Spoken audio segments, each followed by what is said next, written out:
வணக்கம் மக்களே, welcome back to Neela's சமையல். இன்னைக்கு நாம ஒரு குவிக் பைட்டை தான் பார்க்க போறோம். அதாவது பிரெட் பீட்சா. பிரெட் பீட்சா ஒரு சூப்பரான ஸ்நாக். ஸோ இந்த பிரெட் பீட்சா எப்படி சமைக்கிறதுன்னு ஃபர்ஸ்ட் பார்க்கலாம்.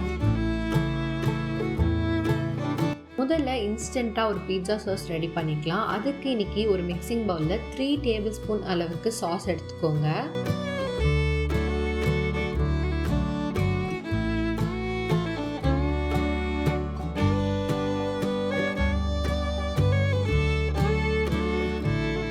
சாஸ் கூடவே ரெட் சில்லி பவுடர் ஒரு 1/4 டீஸ்பூன் அளவுக்கு ஆட் பண்ணிக்கோங்க. 1/4 டீஸ்பூன் அளவுக்கு சில்லி ஃப்ளேக்ஸ், 1/4 டீஸ்பூன் அளவுக்கு இட்டாலியன் சீசனிங் இல்லைன்னா ஆரிகானோ, மிளகு தேவையான அளவு, உப்பு தேவைக்கேற்ப, இதெல்லாம் சேர்த்து நல்லா மிக்ஸ் பண்ணிக்கோங்க.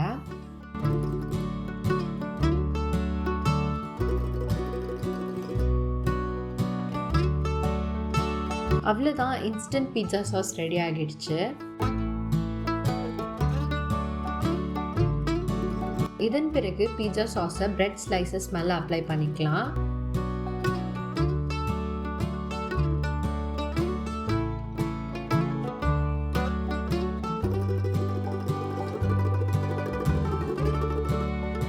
சாஸ் அப்ளை பண்ண பிறகு இதுக்கு மேலே டாப்பிங்ஸ் ஆட் பண்ணிக்கலாம். நாங்கள் இன்றைக்கி வெறும் ஆனியன்ஸ் தான் ஆட் பண்ணியிருக்கோம். நீங்கள் கார்ன், கேப்சிகம் எது வேணாலும் ஆட் பண்ணிக்கலாம்.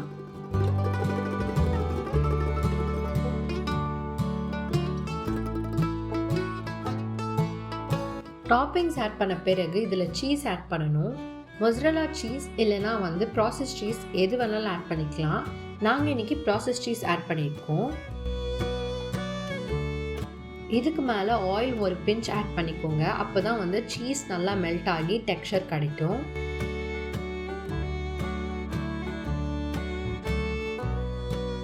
இதன் பிறகு ஆரிகானோ இல்லைன்னா இட்டாலியன் சீசனிங் ஒரு பிஞ்ச்,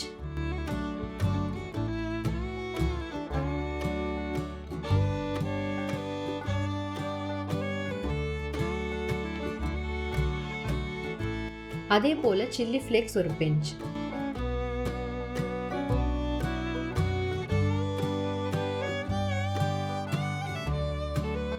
இப்போ பிரெட் பீட்சா டோஸ்ட் பண்ணுறதுக்கு ரெடியாக இருக்குது. இதை டோஸ்ட் பண்ணி எடுத்தீங்கன்னா அழகாக ரெடி ஆகிடும்.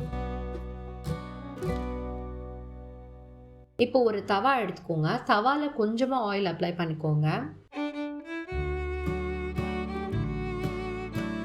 ஆயில் சூடான பிறகு இதில் 2 bread slices at a time வச்சுக்கோங்க.